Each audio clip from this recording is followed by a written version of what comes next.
Greetings, YouTube. This is going to be a different experience for you, for me, for everybody involved. If you've seen any of these one-on-one interview series, it's mainly with the content creator that we kind of go through their journey, their favorite things about the game, maybe some things that they want to improvement.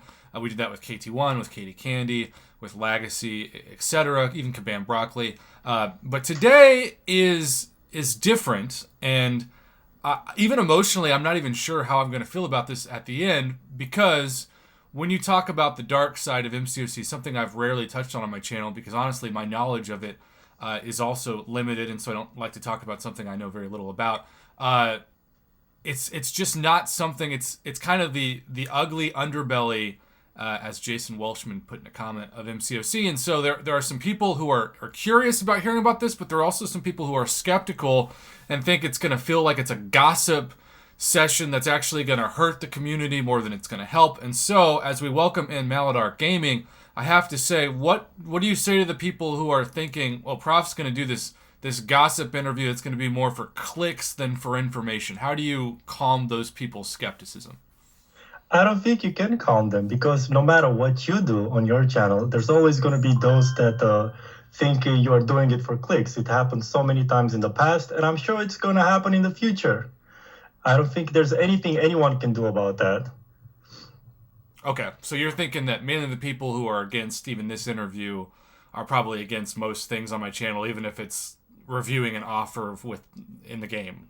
Yes, because as with so many people, a lot of people already have their mind set and they have their version of the truth in their minds, regardless of the facts. So it's best just to ignore those people, sadly. I don't know what else you could handle it.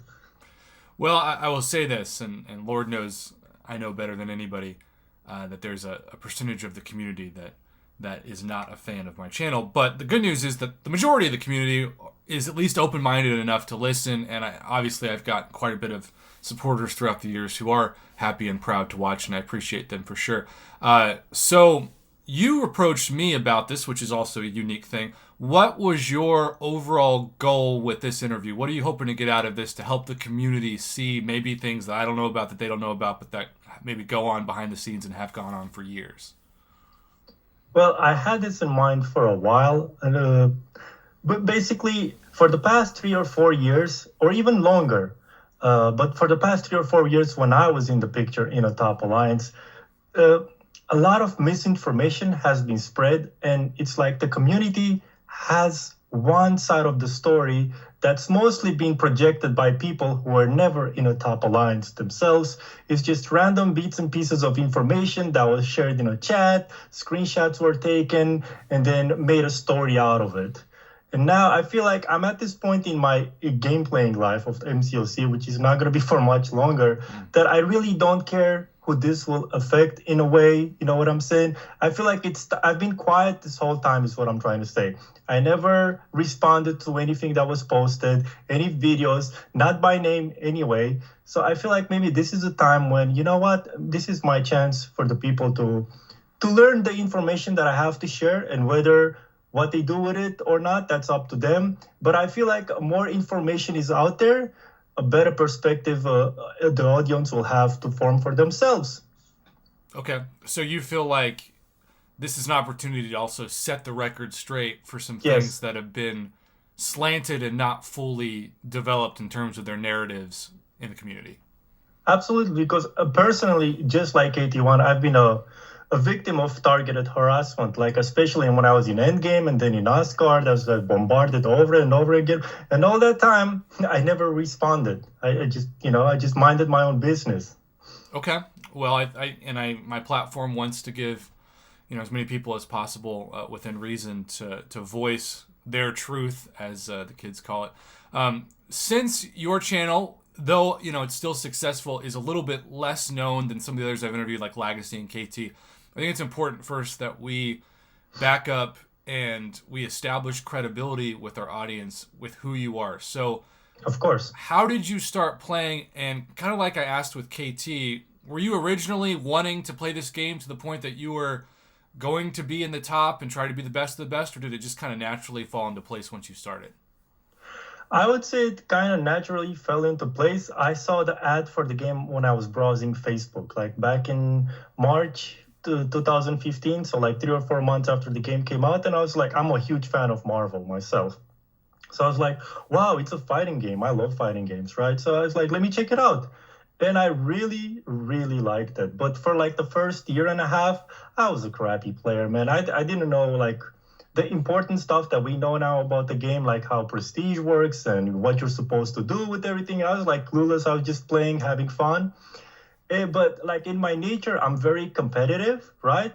So once I got together with a group of people that explained to me how everything is supposed to work, I was like, oh my God, so this is what you need to do to reach for the top. And then it's like a light turned on in my head, you know?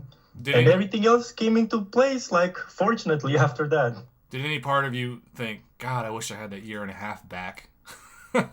No, not necessarily, because, look, man, like, in my life, I never have any regrets. Sure, there's things I could have done better in anything, not just in MCOC, right? But if you linger too much in the past, you cannot focus on the future and especially the present. Yeah, no, the guilt will definitely destroy you by itself. So, first year and a half, you're playing casually, don't really know how Prestige works. The light bulb turns on. At what point do you start rising with your skills and your worth to some of the top alliances in the game? Well, I was in some medium tier, I should say, alliances like ActX way back then, and then AD35, which is still going around today.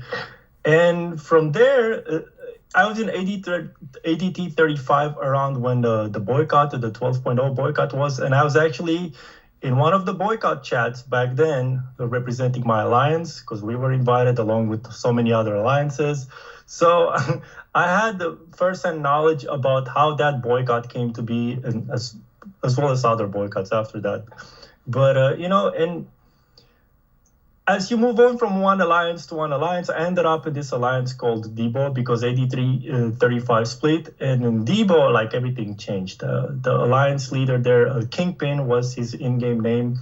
He was such a great guy. We clicked right away and we became really good friends. And I brought with me some other people in from previous alliances, especially Cyclismo, who I've been together since like 2016. We've been playing together. And there we formed like a really, really strong group. And eventually, or I think it was around early February 2018 when we ended up joining Core, and the rest is history. Okay, so before we touch base, because we skipped from patch 12.0 era, which I can't remember if that was like 2016. Does that sound right? 2016, 2017? 17. 17, okay. Around March, April 2017. Yeah, I knew it was, I think it was March for sure, because my birthday's Yeah. in March, and it was the opposite of a birthday gift from Kabam when they gave us that patch. But Happy birthday. yeah, with a big FU. When you rose to the top in 2018, had you seen or heard of anything really sketchy at the top, or was it not until you were in an alliance and either asked to do something or you just saw it that you thought, whoa, this is a different kind of beast than I thought of or that most people would have thought? Well, I knew what was happening at the top. I had an idea from friends who were at the top because I've made friends along the while, you know. But like a day before I joined Core, I was literally talking bad about them in our alliance, and I was like, I hated whatever I heard about them and whatever MMX was doing and ISO. You know, people are fixated on Core, but they forget that MMX and ISO were doing equally bad things. It's just that nobody really talks about those as much because they're not as, I don't know how to say, as focused. But like all the alliances at the top back then and probably now too are pretty much involved in the same kind of activities. So did anybody get pissed off at you that you went from talking smack about somebody to joining them? And like, Of course, they called me a hypocrite, and I was a hypocrite. I'm not going to deny that. Sure. But here I was having the chance, me and my friends, because they wanted our alliance leader, Kingpin, they wanted him in core, right?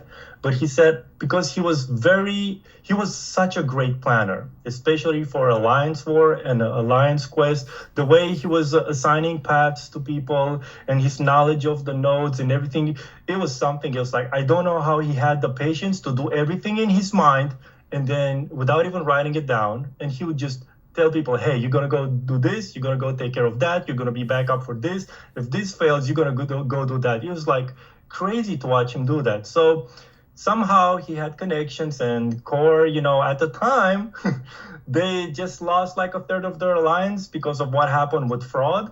That's not a secret for anybody. So they were looking to recruit, to fill up their alliance. And our group of like 6 guys ended up joining them. And there was a separate group who joined them. It was like a whole bunch of Turkish players.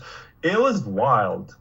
Wow. So since they had just lost all those members to fraud, were they also pretty honest about saying, hey, we want to bring people in that are going to be good players that don't commit fraud because we want our alliance to stay alive? Or were they also like, oh yeah, they had like a whole PR campaign around the line chats and everything, like Core is gonna be straight now, that's in the past. And yes, they were working on their image a lot, like Goat, that was the name of their leader, GOAT. Actually funny.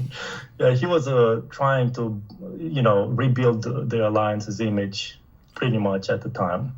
And it was happening until Alliance War started, like the seasons, and that just ruined everything for everybody.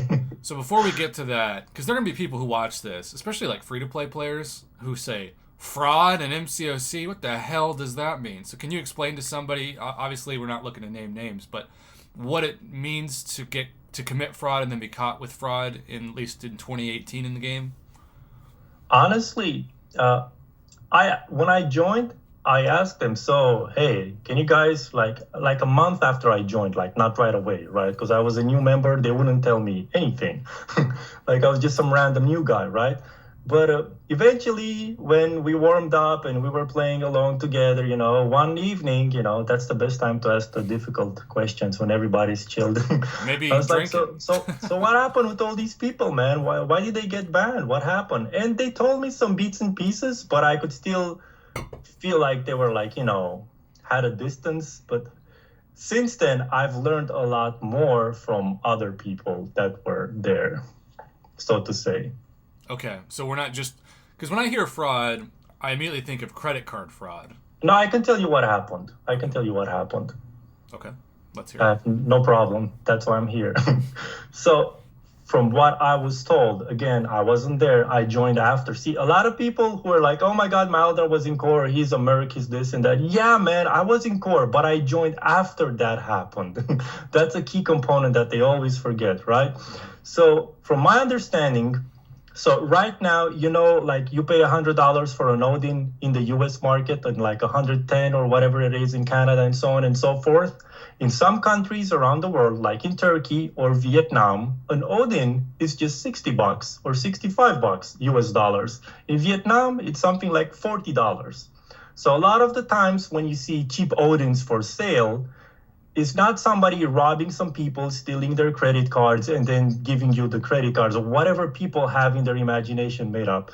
No, you pay them like a less amount, they buy the whole Odin, and then I don't know exactly how it all works. They you give them your account and they log in from their country through a VPN, right? And that's how they load the Odins, and they just take a commission. That's pretty much what happened, from what I was told. And I have no doubt that still happens with the gifting event. That happens like all the time. Yeah. Just to be clear, I've never done that. First of all, because I don't see the point in doing that. I'm not a big spender to begin with. And whatever I'm spending, it's what I'm spending. I don't want any hassles. I don't want anybody in my account. I was never down with that, just to be absolutely clear. Were you ever asked to do something that made you uncomfortable? No, not really. No. Okay, that's good. No.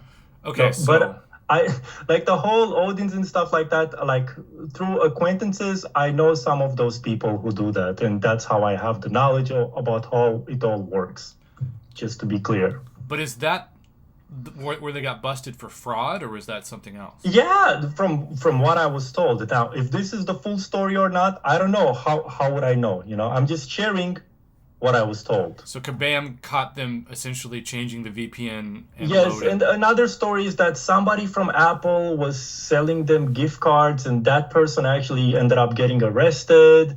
And he was selling like $100 gift cards for like $25. I don't know. There was all kinds of crazy stories. The point is that the whole 7 or 8 people who got banned back then in core, they talked to Kabam, and they essentially paid the full amount of whatever they got discounted. They paid it to Kabam in full, and they got their accounts back. So do you think that was like... And this is not a story. This is verified. This is not just like, oh my God, some gossip. I'm not here to spread any gossip, by the way. And I'm not looking to spread it either. So... Yeah. So when you say met with Kabam, do you think this was like something that Kabam privately messaged these players No, with? well, I have a little bombshell for you. For the longest time, there's been several Kabam developers who have been playing in top alliances. So So are you talking about like a secret chat with top alliances? No, it means that there were Kabam developers who back then, and maybe still today, I don't know. Like what I'm going to tell you about top alliances, my direct information stopped when I quit the top alliances, when I quit Asgard in July 2020. Okay. So what I'm telling you now, it's from 2018, 19, and so on and so forth. Like I don't have any current information, but I wouldn't be surprised if any of what I'm sharing is still happening today. So back then, in MMX, in ISO, in Core, there were Kabam developers who used to play in those alliances. It was not a secret. So do you think the leadership of those alliances, in some cases knew, in some cases they didn't know. But that's how Core was able to get in touch with Kabam and get their accounts back, because one of their developers was already in the alliance. So are you saying that because of their connection to Kabam, they got special privileges that somebody who committed the same thing but wasn't in that alliance probably wouldn't have gotten? Of course, but see, people only know about the people in Core who did this and got banned for this fraud, right? But they don't know about the people in MMX and ISO and like tens of other alliances who were doing it at the same time that also got banned, and some of them got their accounts back by paying Kabam whatever the amount was that they got cheaper, so to say. I wonder, like, assuming that's true, I wonder... No, it is true. I wonder how they even set that up, because you can't... It's not like... With now, you've got the negative unit credit and you pay it through, I guess, the Apple Store. But back then, especially before Kabam took over the refund system, right? Yeah. You have to imagine that this has to be like a transaction directly to Kabam headquarters, because you couldn't... Well, yeah. They were like on the phone with them and all of that. But and they created the negative unit system so they wouldn't have to deal with people directly anymore, because it went from like 10, 15, 20, 50 people to like hundreds of people all the time. Wow. And this whole time... Especially during gifting. And this whole time, Kabam's trying to keep it quiet so that nobody knows that they're spending time and resources trying to get... Because I'm guessing a lot of these people were some of the biggest whales, right? They don't want to lose their business. Yeah, some of their biggest whales. And as one, I have a direct quote here, as some of a Kabam developer confessed to one of my friends who actually worked with Kabam, not in the CCP, but in a very small group of people that were brought in to help them better develop the game. So a developer admitted to him that whales pick up a very disproportionate amount of MCOC's income. That's why you never see whales actually getting banned for more than 7 days or 2 weeks or maybe a month at the top, because the game is dependent on that income. That's not a fiction. That's not a story. That's an actual fact. And that's exactly how casinos work. So I'm sure... I know I always joke this is the Marvel Casino Champions, even though it's really not a joke. So I'm sure that these people have qualified with their spending history as the top tiers of VIP members for those people at the top. Yeah. Wow. Pretty much. So Mad Hatter had a question. I'm just going to throw this in there because it's relevant. Sure. Because he said, have you ever heard of people in these top spending alliances being paid off not to spend so their alliance won't rank as high during the gifting event? And then I think a second question that a lot of people had asked is, What's the most money you've heard of that people actually spent, legitimately or otherwise, in one of these top events to get the top rewards? I have not heard of anybody paying an alliance off not to win in gifting because the back then the alliances that were competing for the top gifting, they were actually full of whales and they all wanted that number one or number two rank reward, and they would never accept any amount of money to not get that rank reward when they were spending crazy money anyway to begin with. So they're essentially too rich to be bought off. Yes, too rich to be bought off. And the amounts that I've seen spent in the game, you sitting down? I am. They can look at me at the camera.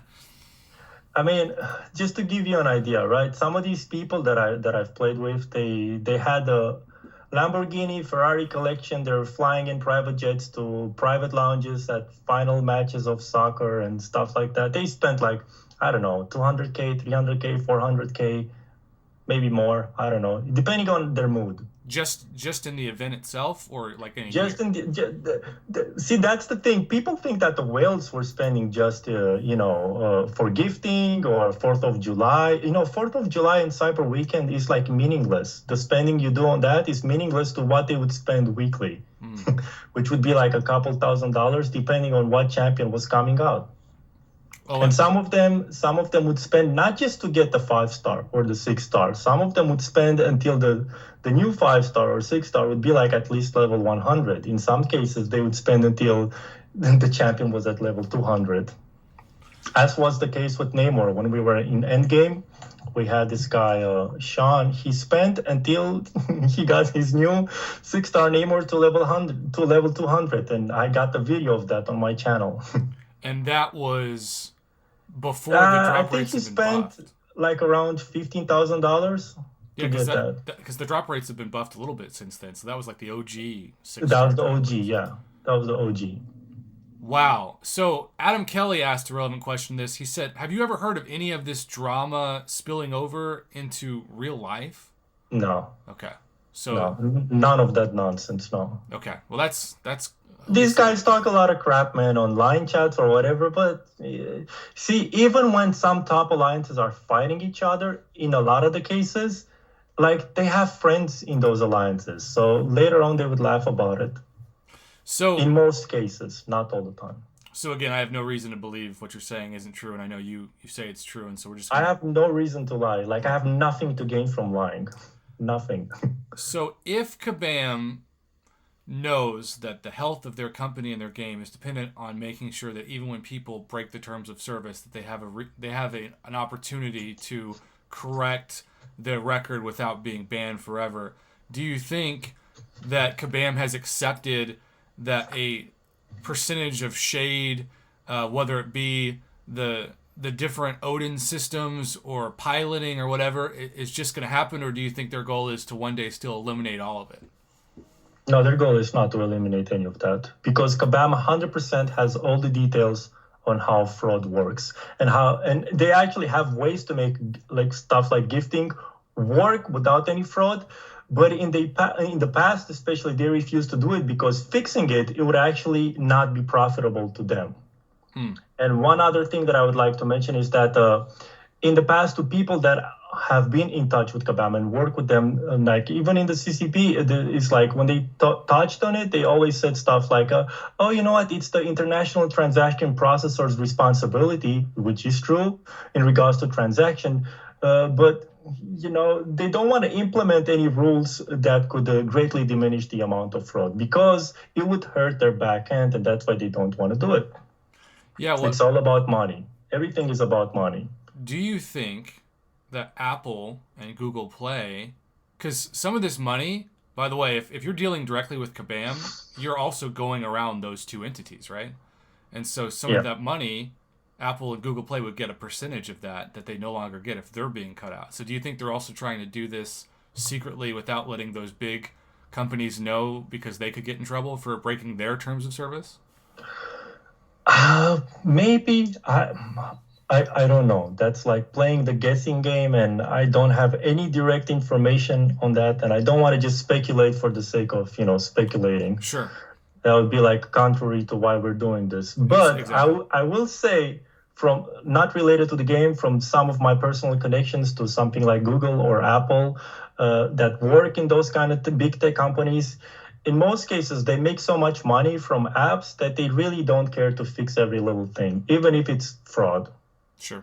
Yeah, no, I understand. You got to pick your battles when you're multi-billion-dollar companies. Okay, so getting back to where we left off with you and those top alliances, and they wanted to be straight and do that PR campaign. How long were you in that top alliance for? And did you find, well, I guess first off, how long were you in there before Alliance War season started? I'm not sure exactly when Alliance War season started. I know I joined Core at the beginning of February, and I think it was like a month or 2 months later. For some reason, I'm thinking it was like around May, like toward the Maybe start of April, December. maybe mid-April, something like that. I Yeah, don't remember for sure. and you were quoted earlier in saying that that's what ruined everything, right? So, can you expand on what you mean by that? Uh, yes, I can in some ways, because here's the thing. I don't know if many people know this, but these whales, most of these whales, they're like rich middle-aged dudes, okay? They're not playing this game like, oh my God, I'm gonna become the best player at this game because it's such a great competitive game. It's not like you're playing a console game or like World of Warcraft. Like they don't care. All they care about is what to do with their money. And they found this Marvel game. Oh, look, it has some of the characters that I know. And look, if I spend more, I can max out all these characters. That is so cool. That is their favorite activity in the game, okay? Sure. Being at the top and spending money. So what happens with these accounts generally is they have like partners for them. And the partners do the playing and they do the spending. I'm not going to name names, but you can use your imagination. And these partners are sometimes in other countries, right? In some cases, but not necessarily. But see, these big whales, they've had the same partners pretty much since they started playing. So at least they have loyalty. Yeah. Well, and I'm sure the partners have proven their And worth. I don't blame them. You know why I don't blame them? And this is going to sound crazy to a lot of your viewers probably, Okay. but this is a pay to win game. There's nothing fair in this game. From the moment you start the app, you know that you can pay to get more stuff in the game. You know you can spend more to get the better champions. You know you can pay more to upgrade those said champions. There's no actual competitive play at any point in this game. There's nothing that's just for playing the game because you can always spend money on something and you can automatically become better just by spending. So all these people that live in fantasy land that think this game has ever been like this competitive game, like World of Warcraft, for example, or any console game, right? They're like deluding themselves. It's no point even trying to be competitive because you can just buy everything. Look what happened with gifting. Why do Act 7 when you can just buy the better rewards anyway? So I know free to play players might hear that and die inside because they also talk about someone like Brian Grant who does spend a huge amount of time per week as a free to play player playing this. Um, so what would your message be to free to play players who might hear what you just said and think, wow, this guy basically is saying we're screwed? I'm not trying to be a jerk, but I'm being realistic based on the information that I have. So my point is like enjoy the game for whatever you're enjoying the game or just quit like I have. I quit the top because it was no point. Like I got to that point knowing what I knew at the time. There was like this is such a waste of money, waste of time, waste of emotions, too much stress. There's really no point. Then for what? Just to make Kabam richer? Like they make money anyway, so it's like pointless. So what was your life like at the top in the Alliance during those years? Stressful. It like eats away at your soul. Because I was also an officer for most of that time, and I was planning, AQ, in some cases Alliance War, and hey, if somebody like if you're not in a competitive alliance, let's say, right, and somebody misses one path of one section, you're not gonna miss out much, right? You're still gonna rank what, top 200 or something. But if you're number one and somebody screws up, guess what? You're gonna miss out on the rank rewards for that week, and nobody wanted that. Did you see that happen? Yeah, a lot of people screwed up all the time, and I would get angry, and other officers would get angry, and and you yell at them, but what are you gonna do? Like, really? When it's somebody that's spending, I don't know, a quarter million a year, you gonna kick that person and lose out on the prestige? No. Sometimes you gotta turn a blind eye to have the prestige to be at the top. That's life at the top. So when you talk about partners, I'm guessing you're also referring to people that would quote unquote pilot the game during certain modes and play the actual competitive mode because the Yeah, whales are more concerned with just opening crystals essentially, right? of course. So do you think that Kabam really had to say, okay, we'll try to check piloting for something like Alliance War Seasons or maybe like a Legends run, but that because they're also limited and they have so many openings at their company even right now, that they just have to accept turning a blind eye to piloting in most other aspects of the game? Well, they've turned a blind eye to one of the biggest pilots in the game for years. And from what I was told, that's because his sister happened to work for Kabam. Wow. So there you go. Okay.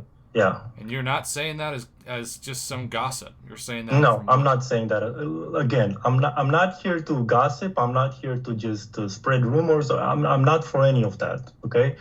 What I'm Anything that I'm going to say in this interview is either I saw with myself, I have firsthand experience, or I was told by somebody that had connections at Kabam, somebody that has been fully vetted and has actually gotten to make some great changes to the game. But we can talk about that later. Sure. Because you want to talk about the definition of a word we used earlier, hypocrisy. Yeah. If you're having Kabam employees who have connections held to a lighter or different standard or no standard at all versus the people who aren't, right? Oh, they treat people to different standards all the time. This is nothing surprising. Nothing. Maybe it's surprising to you and some of the viewers, but not surprising to me, who have witnessed it for like 4 years or whatever. So, as you were in this alliance battling, I'm sure there were rivals, right? You've got other alliances at the top. You just know whether or not you match up with them. Yeah. Did you ever have a strategy? Because I heard about this for years that with matchmaking, especially if there was a certain ideal time, if you could try to place matchings that you wouldn't get as hard of a matchup, and then of course you have shell alliances in the off season. Was that all Hmm. just common practice, and did that ever bother you? Of course, it bothered me. It bothered everybody. But with the placement, and for a while, this thing called tanking was very popular in the game. Yeah. Is when you would basically, you would place all 2 stars, and this would happen in the off season, right?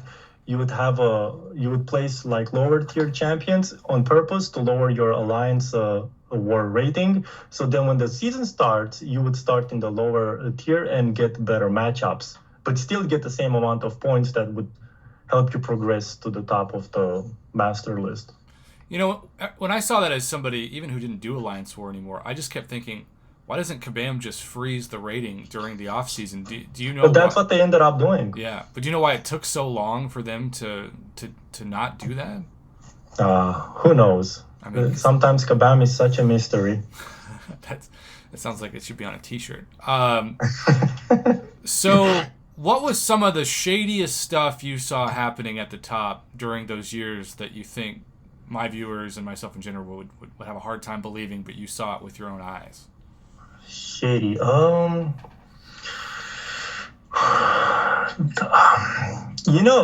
In one way, like aside from like the piloting, there wasn't anything like too shady in that point of like in that sense, because like I said, a lot of those people were so rich, they were not interested in doing anything like illegal, because they wouldn't want to have any actual problems beyond the game. So I know there was some fraud with with credit cards and stuff like that, particularly from East Asia. Like that was happening in places like Vietnam and Russia, but not. Look, like in any alliance, like sometimes you recruit people, right? And you cannot properly vet all those new people all the time, right? Right. So in some cases, like who knows what everybody was doing, but like the core group of those said alliances when I was in core or in MMX or when we made Endgame and stuff like that. Like most people, we knew who they were, we knew what they were doing, like we would like talk on the phone and stuff like that, like actually on the phone, like we became friends. But every now and then you would be like somebody and you would need like the prestige and it would be like some random new person and you would get them and they would end up having like their own bad pilot from like Turkey or something like this. And he would get banned, the alliance would get docked, and the community's impression would be like, oh my god, look at MMX. They are so shady. I mean, this happened to all the alliances, including for Loki. Like, they recruited some bad apples, they had pilots, and the alliance had to suffer because of it. Like, this happened to everybody at the top. You know what I'm saying? You cannot prevent that. Exactly. There's not like a bad system that, once somebody gets banned, you get like a cheater badge on your account or something like that. And with the name changing, God knows who that person is. Like, after they change the account name like 5 times in game, like, who knows? You know what I'm saying? Yeah, it's like getting a whole new identity, right? Yeah. So I saw you commented on one. Wade Thrillson just asked one of the most direct questions ever, and maybe this has something to do with this, maybe not.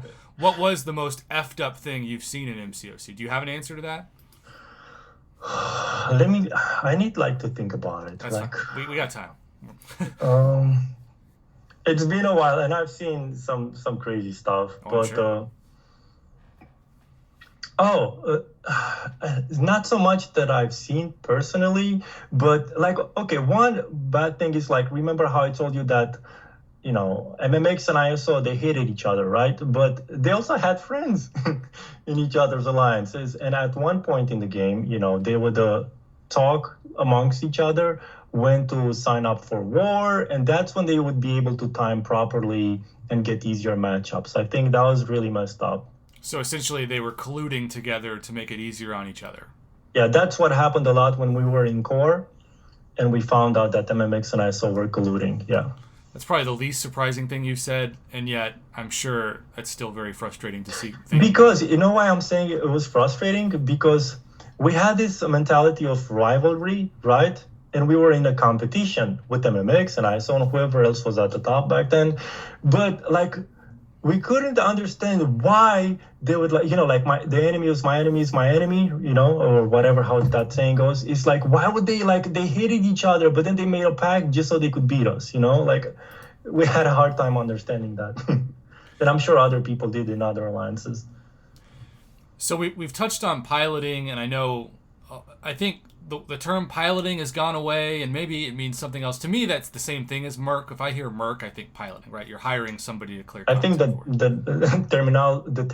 terminology Merc is so dumb, but that's just my point. So I was going to ask about that because the term Merc is thrown around so much, and some YouTubers make their entire goal to take down Mercs, right? Like that's their thing. So you've said in this interview, I think by far the most amazing parts is, if Kabam knows that some employees in Kabam have friends or siblings or whoever who are doing it, they're never going to have as much motivation to even stop it. But what... They won't even admit to it publicly. Oh my God. Can you imagine they did that? It would be a PR nightmare. Yeah, it would be a scandal of scandals for the community. Although I feel like I need a bag of popcorn when we talk about it. Because just like, even if just 5% of what you've said about Kabam is true, that's still a huge scandal, Like, that's still something that would wreck their... already. I mean, don't be surprised if they ban me after this interview. They did it before, so it wouldn't be something new for them. Okay, wait. I didn't know about this. So how did you get banned before? What happened? Well, when I was in LGN1, right? By the way, of all the alliances that I've ever been in, and I know people want to say MMX was shady, Endgame with Asgard was shady, whatever. They can say whatever they want. It doesn't matter. But out of all of those places, when Core exploded and the alliance disbanded, like in the summer of 2018, me and my friends were looking for a new home. And, Miss Insomnia, she got us in touch with the LGN1 leader at the time. I was actually friends with one of their guys who was a YouTuber at the time. His name was Nemo10. I don't know if you remember him. Anyway, so we ended up going temporarily to LGN1. Actually, we ended up staying more than temporarily for like 2 or 3 months. But as somebody who has been in Core and other top alliances, man, the piloting that was going on in LGN1, oh boy. When I think about that time in the game, it's almost like It was wild, man. And they had no problem hiding it. wow. And did they just tell you that up front, like, hey, in this alliance, this is what we They do? never tell you anything up front. It would be crazy if they did it, because a lot of the people were French. Okay, that's nothing to say anything bad about French people. I lived in France in a period in my life. Very nice people, but Jesus Christ, Ruff, like we got docked so many times in war because of what they were doing. It was insane. Like because a lot of them were piloting. I think that's why I got like I feel like at one point Kabam just like, you know what? Let's just wholesale ban the alliance. And I Wow. think that's how I got my 7 day ban. Like it came out of nowhere. But it was while you were in I the. know it sounds wild that I'm complaining about other people piloting and I was the one who got a ban and it's like, well, maybe you piloted too. And I'm like, no, I didn't pilot. I didn't have a pilot. I never had like an account partner per se.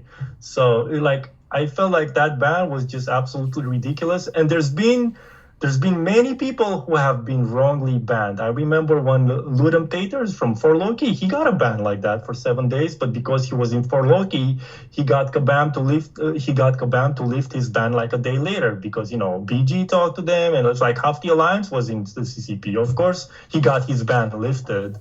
But they wouldn't lift my ban, especially since I was making videos targeting Kabam like every other week back in the day. And let's say, maybe I didn't have the best choice of words back then about Kabam. I was more angry, right? So my ban stayed. But here's the funny part. The day that I come back from the ban, from the 7 day ban, right? Like, of course I was angry. So I made a video in which I said, like, man, I was such a potty mouth. Like, I specifically named Kabam Mike and Adora and some other people. Guess what? The day my video launches, that evening, I was just, AQ was not going on because it was a break. There was no Alliance War, right? There was no season. And I was just casually playing Arena.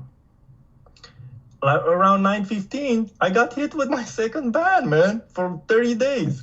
30. 30 days, like nothing was happening. I was just randomly playing Quest or Arena, and I got banned for 30 days. So you're And that's saying that you think that your video could have caused their motivation for the ban? Yes, of course, because I know of similar stories when people who have access to Kabam and they're friends with the big shots at Kabam, they had other people banned in the game. Like I know that for a fact because they told me so. Wow. And maybe I can tell you who this person is that had these special relationships off record. I don't want to Yeah. bring that person That's publicly that's because fine. I Yeah. don't want to ruin my friendships. Yeah. No, I'm not But interested in hurting any friendships. So what did you so do for? Did you start another account or just not play for 30 days? I didn't play for 30 days. I was so upset, man. And it's funny because let me tell you a story, right? During that time, like when I got my first 7 day ban, my friend, our former friend, well, not because he's not dead. I was going to say former leader of Endgame, our friend Kingpin, was in talks to join MMX. And at the same time, me and Blaze, that used to be an officer in MMX, you probably heard of him. He was all over Twitter back when he was still playing. He was talking to me. We became friends on Twitter. And he was trying to recruit me to go along with my buddy Kingpin to join MMX. And I'm like, oh, man, look, yeah, I'm going to think about it. And then I got my 30-day ban. And it was so crazy, man, because even though I had just gotten a 30-day ban, they still wanted me to join MMX. Yeah, it was like the craziest thing ever. And I did join MMX like the day I got unbanned. Wow. So did you miss the game at all? Because some people Of get course I banned for missed the game. Because some people get banned for 30 days and they're like, all right, I'm out. Fine. Yeah, I'm done with this. yeah, I missed the game. Man. Also, this Kingpin guy sounds like the LeBron James of recruits. Sounds like everybody wants him. And it's a funny story, like because we joined Core and the alliance collapsed eventually. Then we joined LGN1 and that alliance collapsed too. And then we joined MMX. And yes, granted, we did have a big impact on MMM collapsing because a whole bunch of us left and we took the people and we created Endgame. So yes, MMX at the time when we created Endgame, we actually did destroy MMX. So there was a nickname for us going around in some of these line chats. We were like the alliance destroyers. I was about to say, you're like Thanos. You're just hopping from planet to planet, We destroying the were. planet. Think about it. We actually did the community a service. There you go. Accidentally destroying, nuking the shadiest topic. That is kind of funny. So let's touch on it because we didn't really talk that much about it. When you hear the term merc, what do you Yeah. think of? Like, what is it? Do you think it's lazy, or do you think it's just an overgeneralization? It's an overgeneralization. Merc is somebody you pay so they can play the game for you. Maybe because you don't have time, maybe because you're not good enough, maybe because you don't care to beat that content. You just want to open crystals. Yeah. Whatever the reason, I feel like, look, this is my stance on the game, right?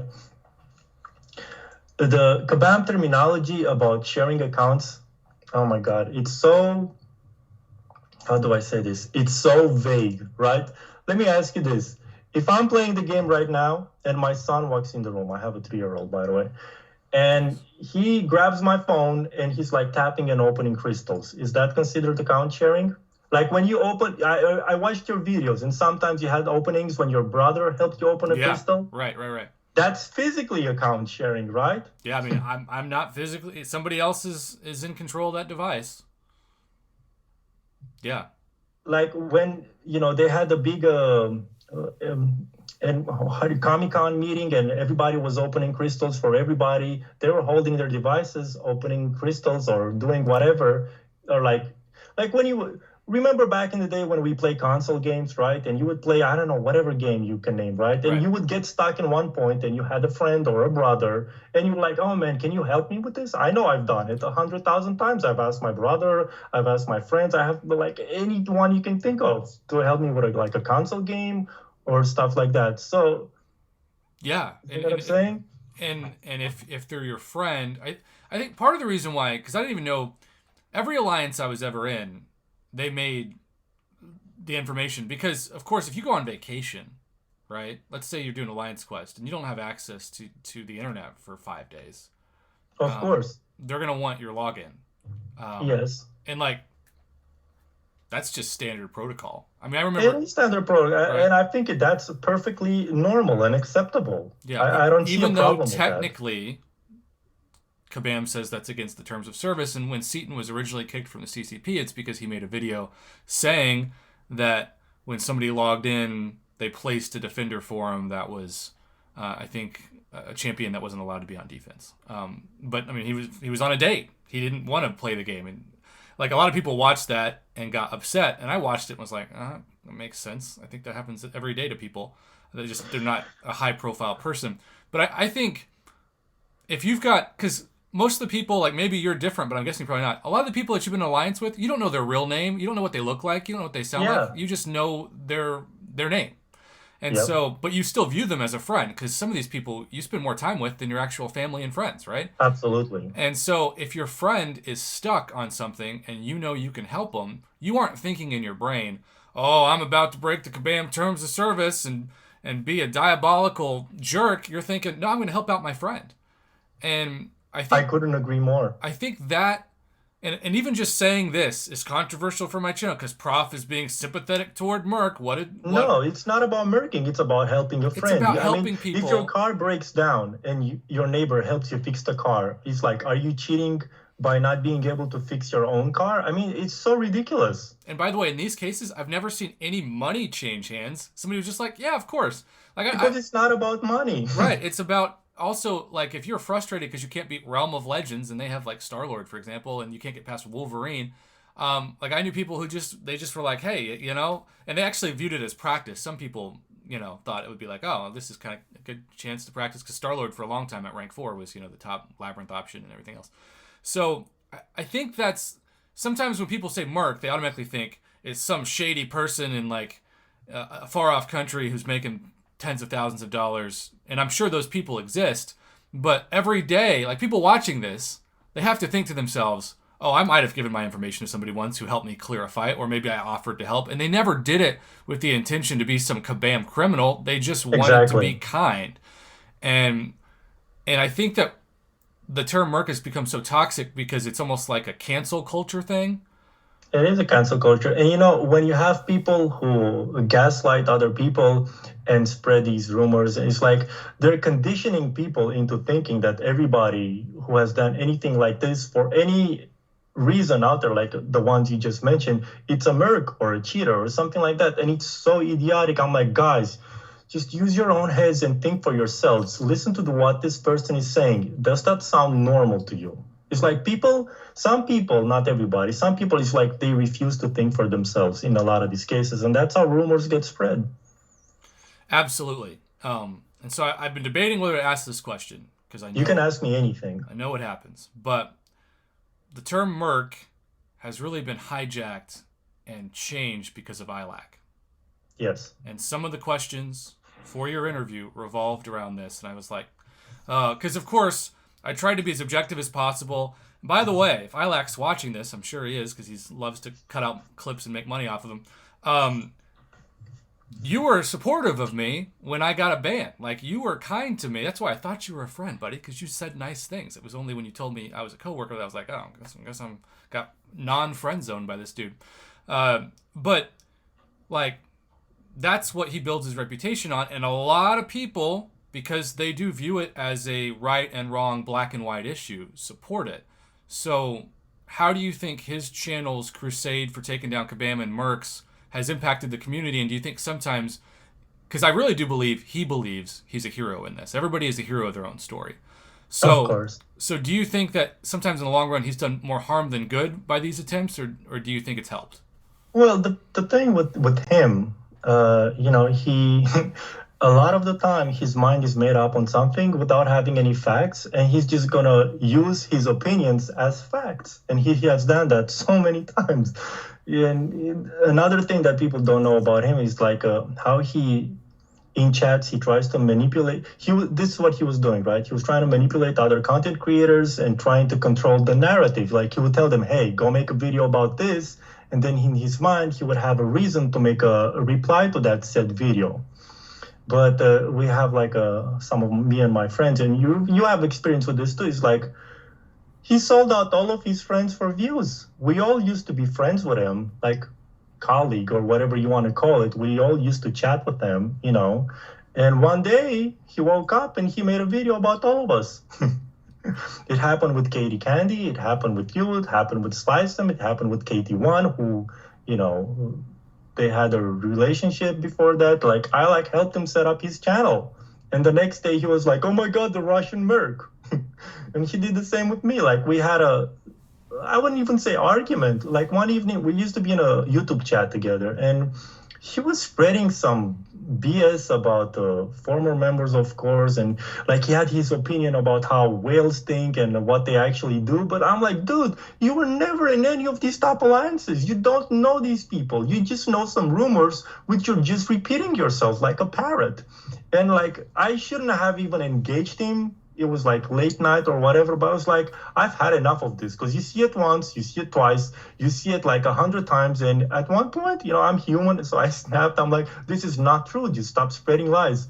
And ever since then came his avalanche of videos about me and Endgame at the time, and then I joined Asgard, and then he started making videos about Asgard, and like, I don't know what's wrong with him, man. It's like, I have nothing personal with the guy. I have never talked about him. Like, I'm not saying you watch my channel every day, because nobody does that. But if you've seen, I've never actually mentioned his name. Like, in one time when I mentioned him, I called him the Canadian Alex Jones, because he's always talking about these conspiracies.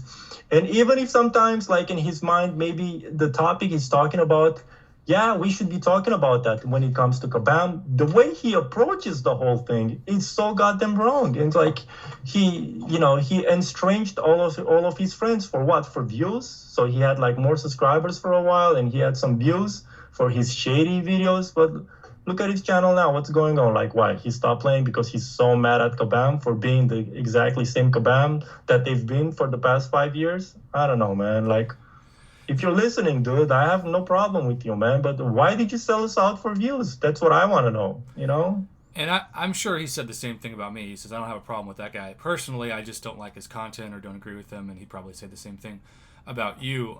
I do think sometimes when you're so paranoid that everything feels like a conspiracy theory, first off, like, I was actually flattered. One of the first conspiracy theories, he came to me personally and he said, I can't believe how much money you're generating on your channel. You must have, like, read a book about how. And I was like, read a book?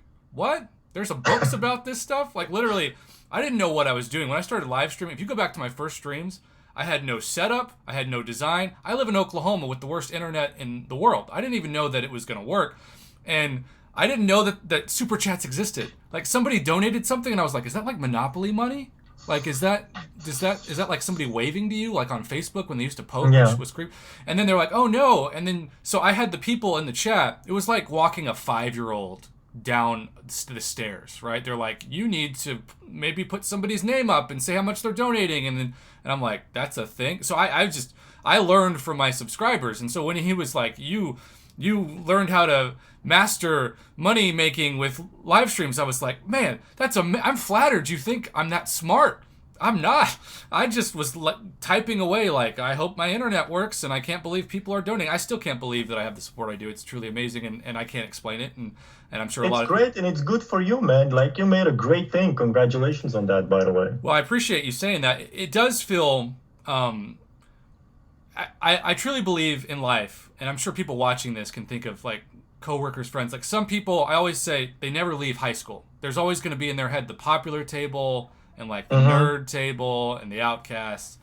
And when I came on screen, like, do you remember Cade, the YouTuber Cade? Yeah, yeah. Well, he told me once that there was, like, an inside joke on his channel that people would just randomly say, who the hell is Prof Hoff? Because, like, I just started making videos. I wasn't good. I wasn't knowledgeable. I was just doing it so that I didn't sink further into depression after my engagement went to hell. And so I was doing it so that I had a reason to get out of bed, because I only teach college 7 months out of the year and I had way too much free time on my hands to spiral mentally. But, like, I was just doing it to give myself a purpose with no expectation for money or views or anything.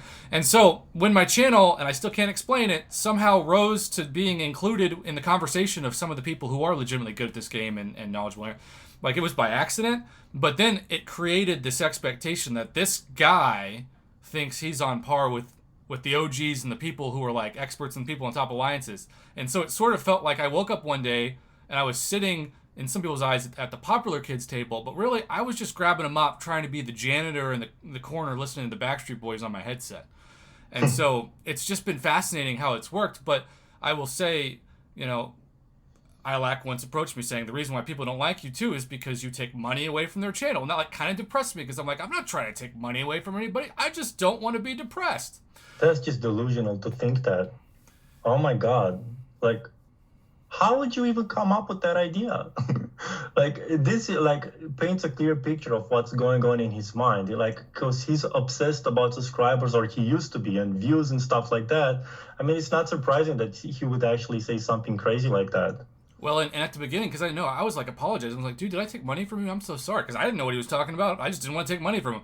Plus, he's in Canada. His money's worth less. So then the conversion rate makes it even worse.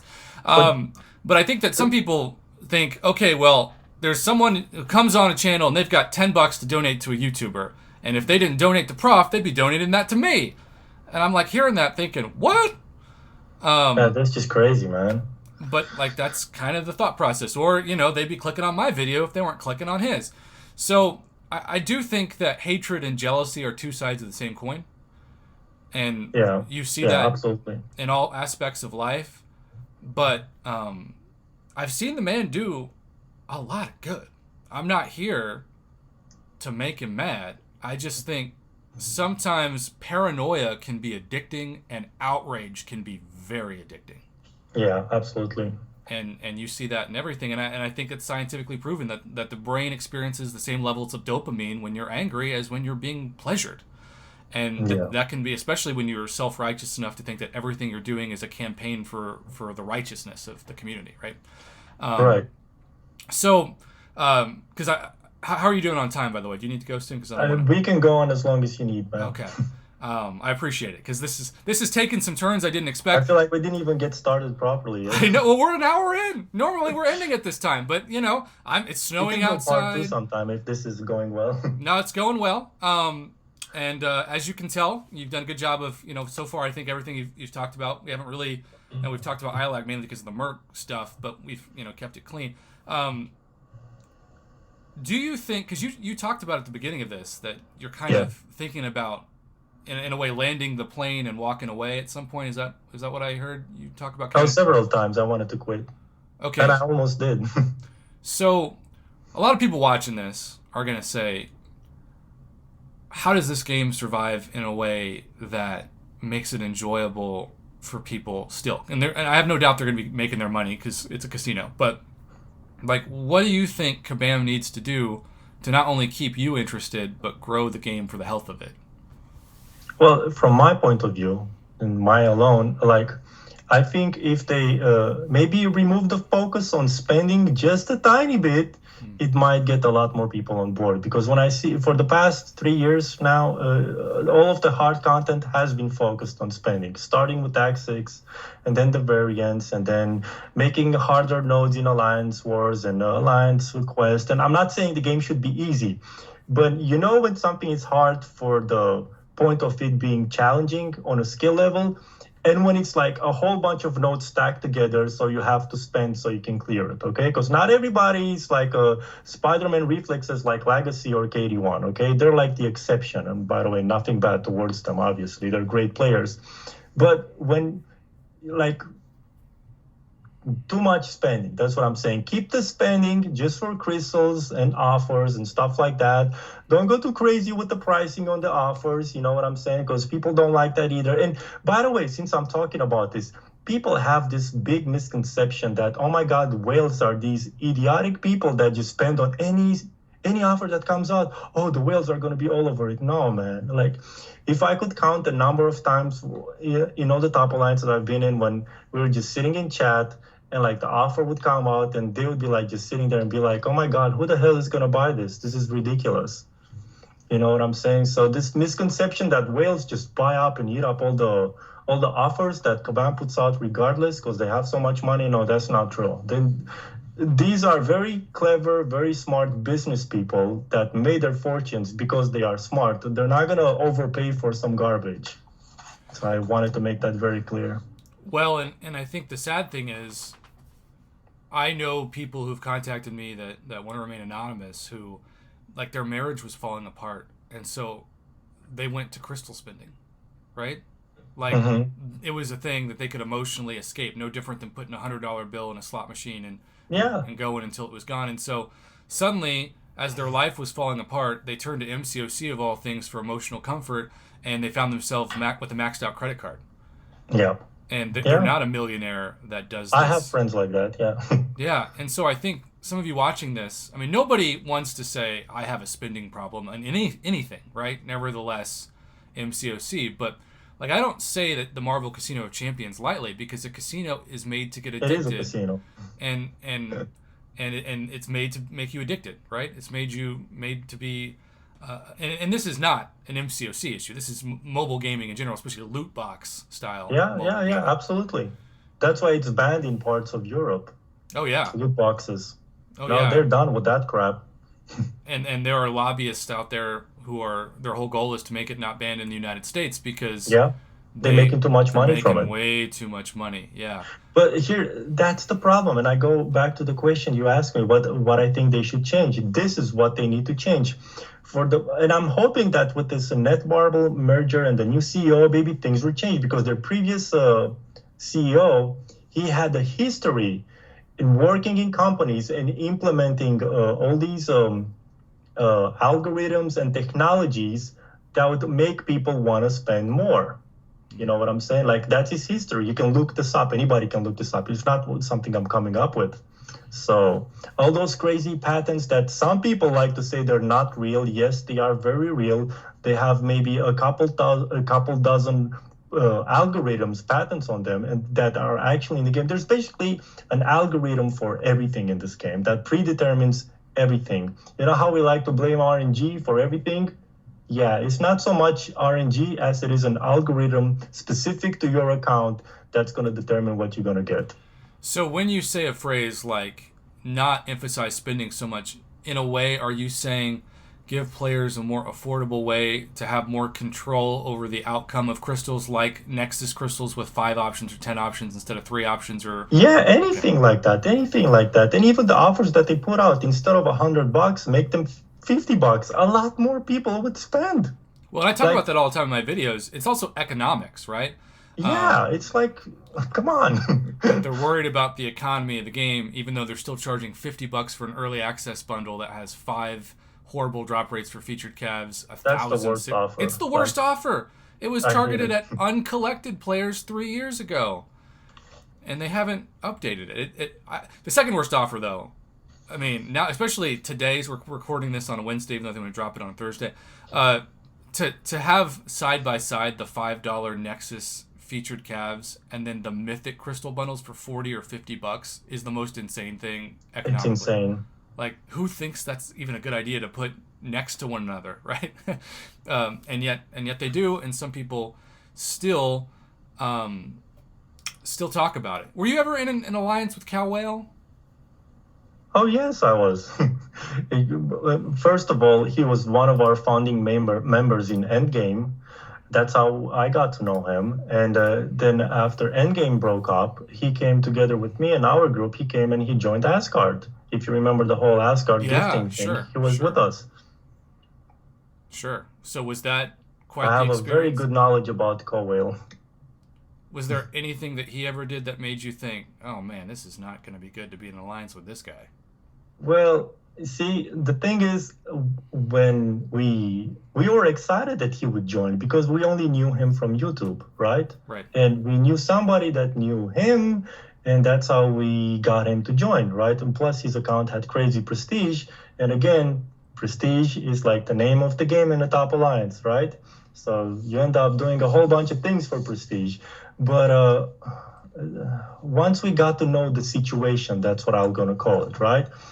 We were kind of like we were not happy about that at all. And the more time passed, the more I found out about it. Like, if I could see, here's the thing with regrets. I wouldn't say that if I knew now what I knew, if I knew back then what I know now, I would go back and maybe do things differently. Maybe and maybe not. But when we talk about Cowell, we talk about two different people. Hmm. It's the YouTube personality that has a history of fraud with whatever his businesses in dentistry and sleeping, whatever he was doing. I forgot exactly what it's called. And then it's the account partner that he had, Yeah, which I think you touched which on took a earlier. lot of investigating on my partner to get to the bottom of it. Yeah. Well, and he did seem like somebody who was mainly just wanted to open crystals, and also Which is true, by the way. And he yeah. was very friendly and polite in chat, and he didn't sound like somebody that's dumb. No, Not with the he's very things smart. he has gotten away with personally in his personal life, which shouldn't matter in the game anyway. Well, and also he I think there are certain people who run certain businesses who can claim YouTube expenses on their taxes. So you can also get tax write-offs for spending Odins. And if you have margins in your business that are like crazy high, but that you mark up for products, especially if it's something like a sleep apnea machine, Mm-hmm. sometimes the way that you help offset those margins is by tax deductions. Okay, since you brought this up, I wasn't going to say it, but I'm going to shed some light into the situation by not being too overly specific. Yeah, But I want yeah, this to be once, valuable enough to remain in, but not too yeah. specific to say, let's take So that out. after he did he actually screwed companies, they went after him and they sued him, right? Mhm. And he was able to convince the judge that he was broke. One of the reasons he was able to do that was because he was dumping a lot of his money on MCOC. So you're having your balance sheet be zero because the expenses are so high. I don't have too many details, but from the details that I have, yes. Which, by the way, as Which is somebody, none of our problem. What he did in his right? personal life, or anyone else for that matter, shouldn't be a concern about the game. Because there's people who have done a lot worse in their personal lives than whatever Cow did. Yeah, and he's also a guy that I found myself sometimes just talking like Los Angeles sports with, right? Like Oh he had a yeah, he lot was of very friendly. normal interest, and I appreciated that he laughed at himself and all the comparisons to him looking like certain celebrities, and he kind of leaned in to the joke, and I do think like as somebody who like my public salary is like I make as a college professor about 50,000 a year after taxes. It's 36,000, so I make less than like a kindergarten teacher does in Texas.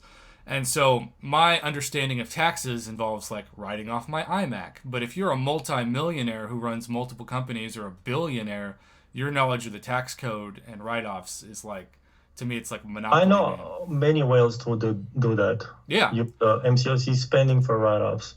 So I'm not trying to justify what he's done, but at the same time, I'm trying to tell people watching this, like, he is one of many people at that income level that write off things. In fact, Oh I've yeah, and he wasn't even the richest player that I've ever played with. no, no, but it is fascinating because the average person, right?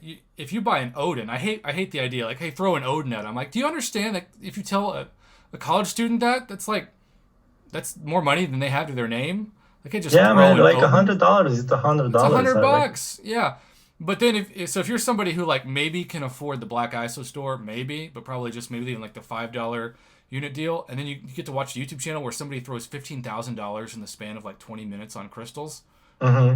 Yeah, it's like watching the rich and fabulous. And so um, I know he was really upset about the gifting event his last year. Not just him, because So we all spent a lot of money on that. so are you comfortable with the general number of what the alliance put down to not be number one that year?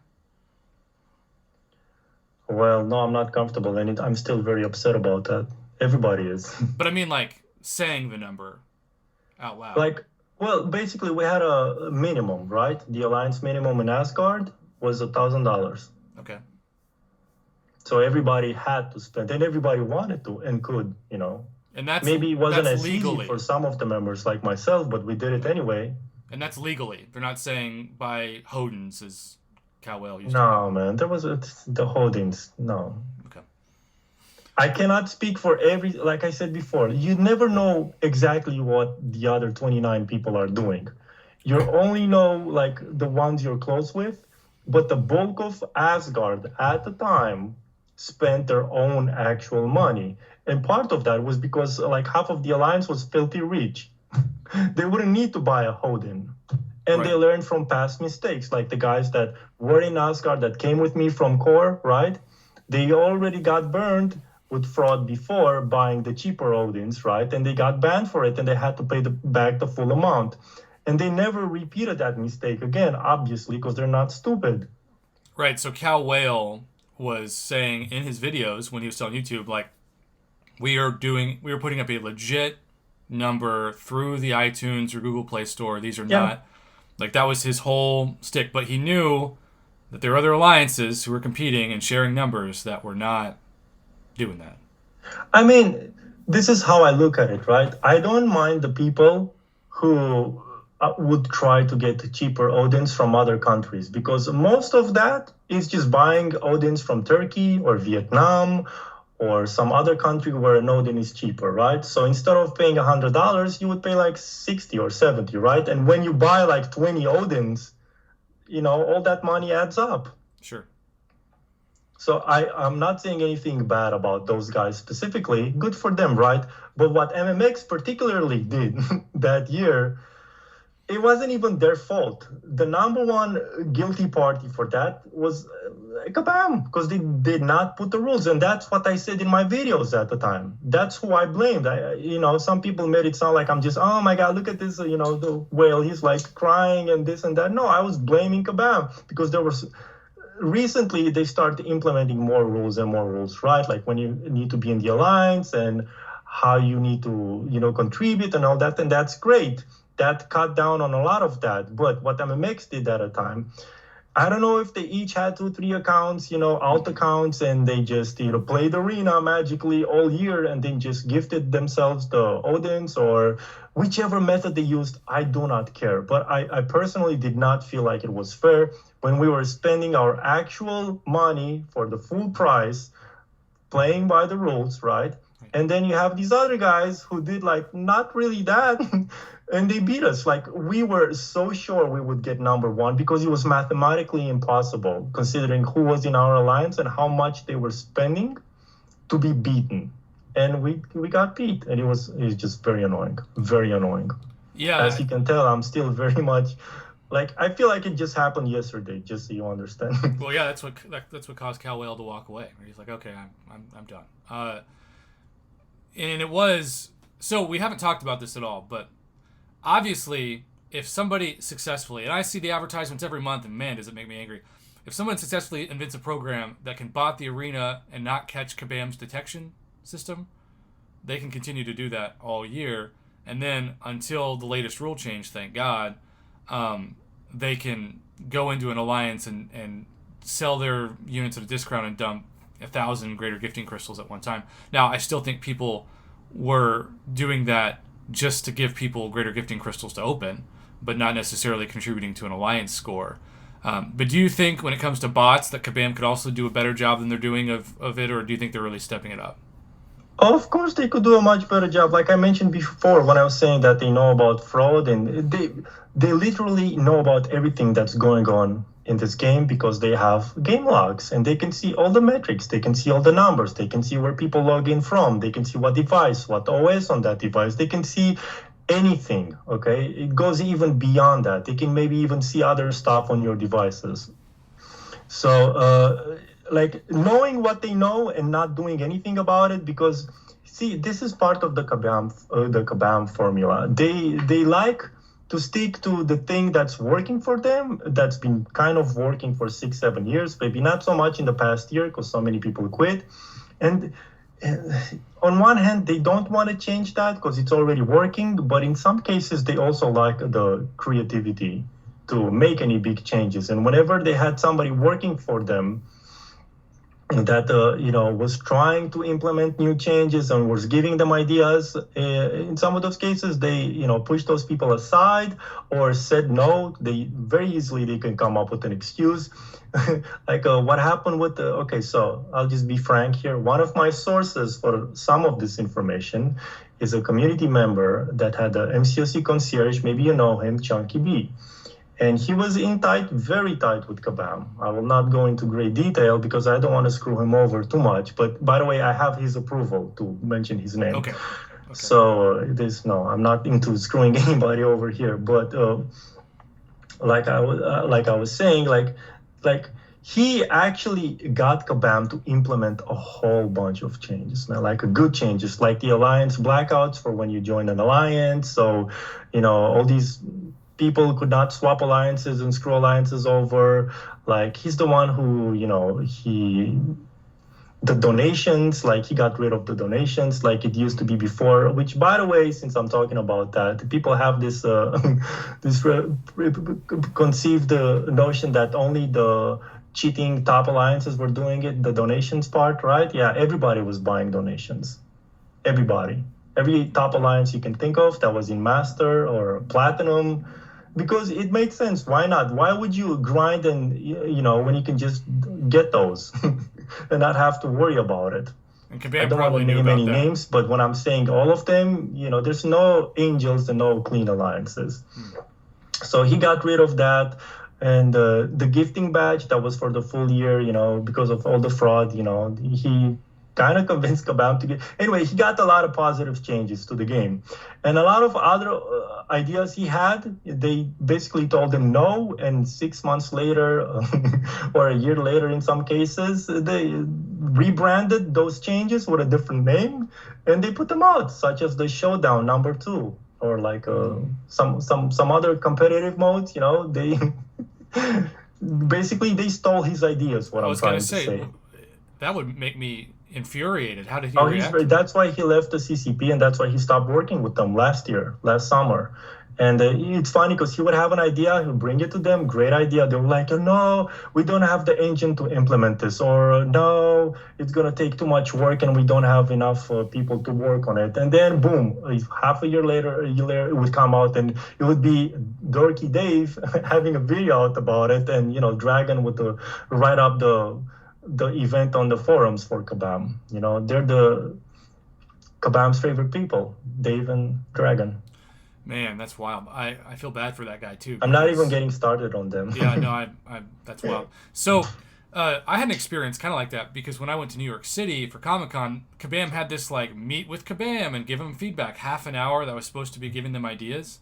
So I went in, and my channel was under 20,000 subs at this point, so I'm pretty sure they know who I am a lot more now. But I told them, to me, the most obvious thing ever, and you probably heard me rant about this on my channel before, but I don't understand why when you log in and you get your daily calendar rewards, why you can't just get your daily crystal at that moment, to where as long as you log in every day. I know. I remember when you mentioned that. Yeah. It would be the obvious thing to do. It was so obvious, and it's not like it would hurt. It would probably help the server space, if anything, because you're not having to claim something. They just give it to you.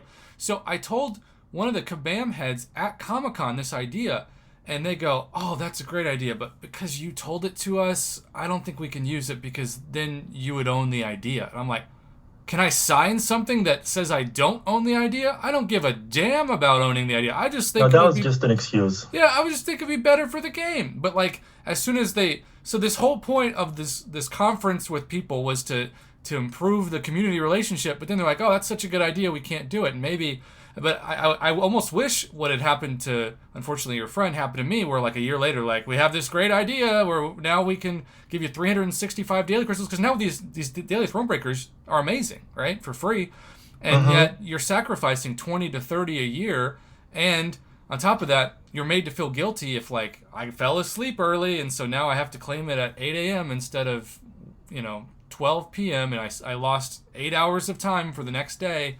It's just a stupid system for a company that claims to have your mental health interest in mind. Well, what happens with that is they're also very stubborn. There's, people at Kabam, they're very stubborn in their ways. And even if they know something is wrong, they're so stubborn and they have power in the company that they won't change it. For example, I'll give you a great example for this. For the longest time, whenever they would bring up in the CCP, hey man, Ghost Rider, he should be incinerate immune. They're like, no. And they would give up all these excuses to make it sound like they were right. It took them 3 years to make Ghost Rider incinerate immune. So this is just a small example of their stubbornness. So they weren't saying they don't have the ability to do it. They were saying that he shouldn't be. No, they were saying that it is the way that we want it to be. It doesn't have to make sense. We wanted it to be this way. And if the community suffers because of it, so be it. We still want to do it our way. Well, that really explains a lot of their trash offers. It does, doesn't it? Yeah. Well, that's why I was a little surprised when you said that some of the Kabam developers were in the top alliances. That actually gave me, weirdly, some comfort, because it feels like so many of these people on the forums have never played the game or only play with it with like 4 stars or something. Right, because here's the thing. You have 2 different groups. You have the community managers, who a lot of them are very condescending and clueless about the actual game. Okay, and then you have the actual developers. And more often than not, the community managers, they don't really know what the developers are doing when they're like going on a secret mission to spy on an alliance.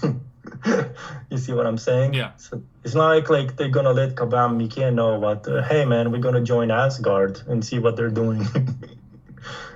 Man, I still think there's so many people who are gonna watch this who think of Kabam and the community as like 2 separate worlds, and the idea that they're an overlapping Venn diagram. There were Kabam developers who were in ISO 8A and MMX and Core long before I even joined the top alliances. Man, that would blow my mind if I just casually found out one of my alliance members worked for Kabam, and I'd be thinking, why haven't you killed me yet? So I know you had a list of things in front of you wanted to talk about, and although we've talked about a lot of things, is there anything you really wanted to touch on that we haven't had a chance to talk about yet? Because I want to give you the floor to do so, especially if you want to clear some things up. Yeah, let's see. I don't know. We touched on gifting and fraud. I pretty much explained how that works, right? And piloting and people at the top having In partners. piloting and all that stuff, Yeah. we pretty much touched on those. And I did mention that nobody's an angel in this game. I don't know if you want me to go into detail in that or not. I don't really see the point. No, I don't think We it. can talk about data mining because it's such a hot topic nowadays. Everybody's so upset with this data miner, Code Dagoth, or however you say his name. But the same people that are so mad at him, they were not mad at Otriox, who was their buddy, and he data mined a whole bunch of worse stuff that he made privately available to his friends. Yeah, so I view them as like the same thing. What's the controversy there? Because I don't know what the controversy is. I guess because I've reported both people equally and honestly appreciatively on my channel. The controversy is that Otriox was part of the CCP, and he was like their friend, the friend of the people in the CCP who are complaining about this new data miner. Not all of them in the CCP, by the way. And Otriox was also pals with Kabam. So there you go. And this guy, he's not friends with any of those people. So of course they're not gonna like what he's doing, even though he's doing the exact same thing. Probably not as bad as what Otriox was doing. By the way, I have no problem with Otriox or any data miner. Anybody can be a data miner. There's no law, international law or US law against data mining. Anybody can open the game files and see what's inside. And it happens in all the games like World of Warcraft and COD, any major game you have data miners. Whenever there's a new content update, they check out the files and they see what's going to come into the game. I don't see what the big deal is. People are freaking out about it. Well, it definitely feels hypocritical to have a different standard for the same behavior as somebody else. I think my jaws never dropped on the floor more than the first time I saw Otrix on Twitter talk about how he was like 16 or something. I'm like, you're because it's not that hard to do, man. It's right. actually, But to me it is. I'm like, data data mine. mining. I can barely mine ice cream in my freezer. I can explain a little bit how it works if you want, but it's not really. I mean, you could do it like in 10 minutes after I just tell you what to do right now. Yeah. Well, that is fascinating. I also You think go ahead. I think as a community, um, and I have videos about this all the time, but this game, the algorithms are made for you to get average to trash champs a lot more than the best champs, right? Would you agree with that? Absolutely. And so going forward, do you think one way to improve the game is to actually have what they kind of have forgotten? They want to do like the Men in Black Mind Eraser thing on us where we don't talk about wish crystals anymore. Because I literally thought the reason why Kabam was developing those was in case they got sued and said you have to take loot boxes out of the game. They had a backup plan to where the game didn't have to close. I don't know, man, but like, see, the thing is, like, they make it seem like it's random, the champions you get, but there's been specific ways you can open a crystal and you would get the top champion in the game. And that's how it used to work with featured 5-star crystals before they removed those. Right. Like, and I'll tell you a funny story. It's not that some people knew exactly, depending on how the crystal flew in. By the way, that was not a myth. Really? If you remember those conversations about the crystals flying in path, Yeah. that was not a myth. That was actually an honest thing. And just to make you laugh, but this is a true story, there were actually people who were murking crystal openings because they could get the top champions in the crystal, and that's why so many people got bladed at the time. Because they knew the pattern to They drag knew the the pattern, crystal. right? That was explained to me very well. I know you And by can't the see way, my this face right information now. comes from somebody at Kabam. It's not just somebody who, Out of stuff. all the things you've told me in this interview, and I feel like I'm going to have to process this over the course of like the next 2 days and rewatch it, that blows my mind more than anything else because why would that has to be an accident, but also how would somebody be able to discover that, right? Like do you They think, discovered it by accident, actually, on an Android phone. so they were just kind of like fooling around, putting the crystal Yep. in different paths? But Yep. to me, that person's a genius because then if you discover something by accident, you also have to remember what you accidentally did to repeat the process with the next crystal. But they spent a lot of money to repeat the process, and until they figured it out. So they researched it with their own money, Yes, that's how it worked. and then they hoard themselves out to say. Oh my god, when I when this wow. person told me that there were people, there was only a group of people who knew how to do this to begin with. This was not why this is why you're only hearing about this just Yeah. now. It was maybe like, I don't know, 10 people who knew how to do it, and they would offer their services to open crystals for I just couldn't. Yeah, and you have to guarantee yourself a return or else your reputation's. So they must Yeah, have proved. yeah, yeah, they made a lot of money with this. So did Kabam find out and get super upset one Yes, day? that's why they removed the feature crystal, the old feature 5-star crystal. If you Oh, remember, I think it was Blade, that was the last one. And then they removed it and they put in this new system where it's like 6 champions or whatever, new champions, and the rest are random. because I always thought that was because they didn't like that people were hoarding crystal That was an shards. excuse. A lot of their public statements are excuses. They like to play the victim. They like to gaslight people a lot. They like to gaslight. Oh my God. Oh, I just I have no reason not to believe you, but it I have breaks no my reason to lie. brain. Right, but it breaks my brain that somebody mastered with a finger stroke of a crystal the outcome of a featured crystal. Like, and wow, that's And not just with the feature 5-star, it worked with. I think at the time we had the Grandmaster crystals or whatever. Anyway, this same method works with Cavalier crystals, by the way. But since, like, they keep changing the algorithms and the patterns and stuff like that, so you cannot do it the same way that people used to do it. But I'm sure if somebody has, like, I don't know, a couple $1,000s to spend and he just wants to sit there and do different patterns, they could figure it out if they really wanted to. so what you're also telling me in the community is, hey, if you're bored, try a pattern just for fun. Maybe you accidentally strike it Yes. rich. It also has a lot to do with not just the flying in path, but in the crystal opening room in the game, there's that light at the bottom that keeps flashing in and going back out. It's doing 3 passes, right? You know what I'm talking about? The I don't light know at if the I do. bottom? I've never paid attention to that. There's a light at the bottom. I'm just taking Yeah, notes it in my does brain. 3 trips front to back. On 2 of the passes, it hits the front twice in a single pass. But on on the third pass, it only lights up the crystal pedestal once. And back then, the method for the feature 5-star crystals to get the gem, you would open the crystal, hit open when it hit the light hit the pedestal once, and that would guarantee you the 5-star blade. And I can tell you this now because that was like what, 4 years ago? Well, yeah, and people And they couldn't. changed it Yeah, I was gonna since. say people couldn't do it now, so it's not like No, they wouldn't be able to do you're it. not encouraging cheating for something that doesn't exist anymore. Yeah, so they mixed up the algorithms. So I'm sure people could figure it out. They did back then, like they figured like 2 or 3 of these flying patterns already. So I'm sure they could do it again. Do you know how much somebody would charge to guarantee them an outcome? Like, I wonder even what you even sell your worth of that because you're like I young, don't know, man. I wish I knew about it back then, but I still got Blade, so right? I don't care. And And I I got Blade didn't. back when she was hot. Wow, that again, out of all the things that you've shared with me, and you've shared a lot, that breaks my brain more than anything else. But hats off to those people, those MCOC Yodas that just figured out the magical path. Yeah, that is some next level It stuff, is. man. It's total next. But again, we have covered on this channel their patents and that everything is like you said an algorithm and a patent and spinning behavior is tracked. Everything is tracked.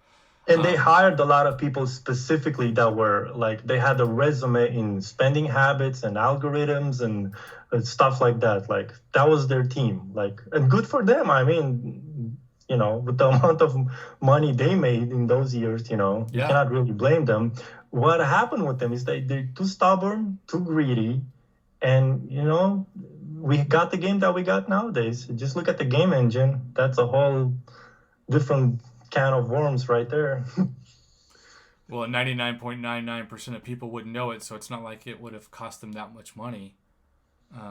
Plus, I'm sure coding something like a crystal and recoding it is a lot of time investment in their game engine. Wow. So, is there any other bombshell you wanna drop we haven't covered? Because I would have never even known to ask about that. I didn't know anything. Well, I don't know what that's a bombshell or not, but let me see what else. Okay. Well, you know about Dave, right? I mean, again, I don't want to slander him. I met him once, and he was really good to me, and that's all I can tell you.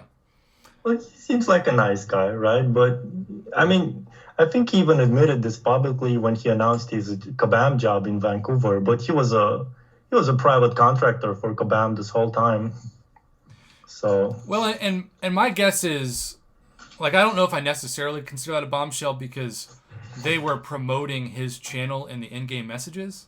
yeah, of course. And so, like, if I'm him, I'm like, look, if you want to promote me, you got to hire me and pay me something. I don't want you to use my resources for I'm free. not judging him. Good Right. for him. Like Yeah. maybe I would have done the same thing. You I know what I'm would've. saying? I would My definitely. problem with that whole thing is like he participated in some events and he was always overly defending Kabam while pretending to be for the community at the same time. And to me, that was a little hypocritical.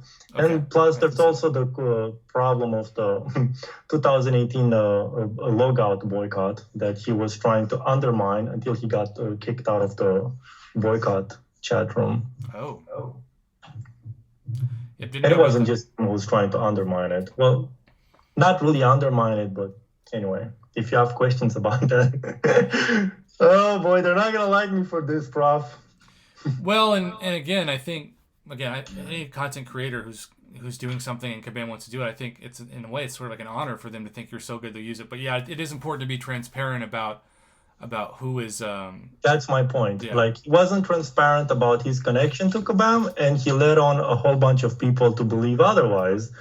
And when you're trying to undermine like a movement and you're messing with too many people, and I don't like that. And remember, he was part of that event and he created one of the boss fights, the Ice Phoenix, and everybody hated that boss fight. And he was like getting so mad that people were like angry with him. And he was like, no, I did this for the... I'm like, dude, come on, man. You know what you're doing, okay? Just stop gaslighting, bro. It's okay. Yeah. Well, and trust me, it is difficult. I'm sure you've seen it, like when you feel like the pitchfork community comes after you, but at the same time, honesty is important. So, we've already gone almost 40 minutes longer than I said you would, and I so appreciate your time. It's been amazing. I do want to say one more thing. Yeah. There's I will not say his name, but there's a major YouTuber who always poses as in the savior and the people's champion. But yeah, it's the complete opposite of that. Well, again, I'm not looking to just slander anybody or throw names. Even Just edit this part out. but I'll take it in private. Okay, tell me private afterwards. But I do think, like, maybe that's why my channel is successful. People look at me and they know I suck. There's no gaslighting myself. I think most people who play this game are not super rich. They're not super good. They're just trying to have fun and get good champions. And pretty much, man. They just want to have a good time. Have a good time and have the game that works, that doesn't catch on fire, that doesn't lag, that doesn't miss parry or dex. I am hopeful as we start to maybe have positive into this that with the Netmarble acquisition that we see more Netmarble like compensation packages more frequently when things don't work, because they used to be great. Yeah, man. Let's hope so, man. I mean, I'm happy they got a new CEO. I'm happy about this merger, and hopefully it's going to bring some positive change because I still very much love the game. I'm super addicted to this game, unfortunately. And I love Marvel characters. So every time there's a new champion coming, I get excited like a little kid. It's like a new comic is coming out. So that's how I feel about it. And whenever I get angry in a video, it's like, oh man, it's just because I want them to do better and do better by all the players. Like, that's what's important to me. And I don't know if you saw my interview with Kabam Broccoli, but I saw all the interviews. Yeah. He did say that like it's easier for Kabam PR wise to make an average forgettable champion that then they get you excited to buff than it is to nerf somebody, obviously. And so it's part of the reason why so many champs like say America Chavez or Super Scroll, it's not that they're trash, but they're also not really exciting. They're just kind of meh. Yeah. Do you have, to close, because a lot of people did ask this question, do you have a favorite champion you still like to use that makes you excited to play this game? Oh yeah, Apocalypse. That's why I rank for them. And Kabam Broccoli made him. Hmm? Yeah, he Kabam Broccoli designed him. Oh yeah, he did. Yeah. Good job with that, Broccoli. Yeah, it I was. love Apocalypse. To me, he's like one of the best champions of the game. And I also like to play Corvus a lot. Of So, course, he's going to be my first rank 4 probably, Corvus. yeah. Uh, with Apocalypse, do you prefer to use him to make someone else a horseman or horsewoman, or keep him at the 4? I like to keep him at the 4 because he's just so powerful and you can do so much stuff. And the one specific time that I like to make somebody else a horseman is because I do the do you bleed path in AQ when you gotta use bleed damage to clear the path, and I make a Wolverine horseman and he Oh, just nukes that. oh, and that's the 5-star Wolverine, right? That's probably why they Yeah, come the out with 5-star Wolverine. Yeah. Yeah, no, Wolverine and his bleeds with Apocalypse, even before he's a horseman, just the synergy itself is incredible, but especially Yeah. when he's a horseman.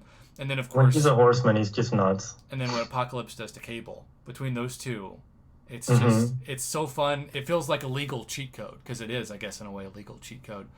The same way I used to love using OG Scarlet Witch or Thor or Black Widow or somebody as a cheat code.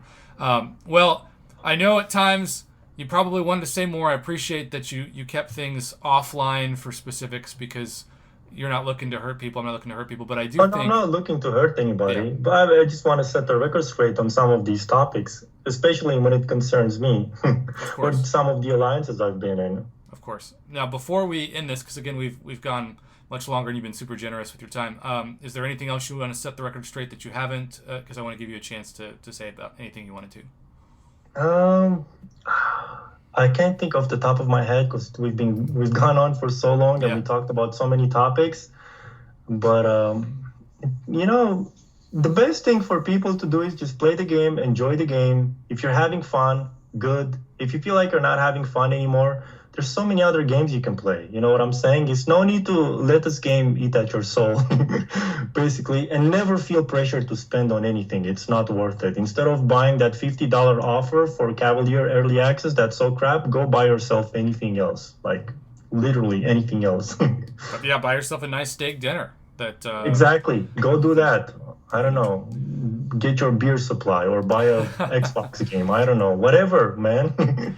Yeah, and also you don't have to be an alliance to enjoy the game too. Like, I know people Oh. who've been alliance free and just log in and casually play, and they're the happiest they've ever been. So don't listen to Kabam when they try to get you to commit your life to the game every day. No, absolutely. Like after I left Asgard, I was like alliance list for a month and I had a blast. Yeah, I remember when I almost quit the game and deleted my account right before I went on YouTube. Ironically, that was the case. Well, thank you again, sir. We had never met No before problem. this. Thank you for taking all of my journalistic like questions head on. You didn't back away from anything. You were honest, and I tried not to give you a pass, but to still be fair. We learned a lot in this video. The crazy thing is we talked for over an hour and 40 minutes, and I feel like we could have talked for another 2 hours. So thank you again, and Yeah, for sure. It was my pleasure. I hope those of you watching it learned something. Have a good day, YouTube, and if you want me to interview somebody else, let me know in the comments below. Until then, thanks for watching. Maladar, excuse me. Thanks again for your time. No problem. Bye.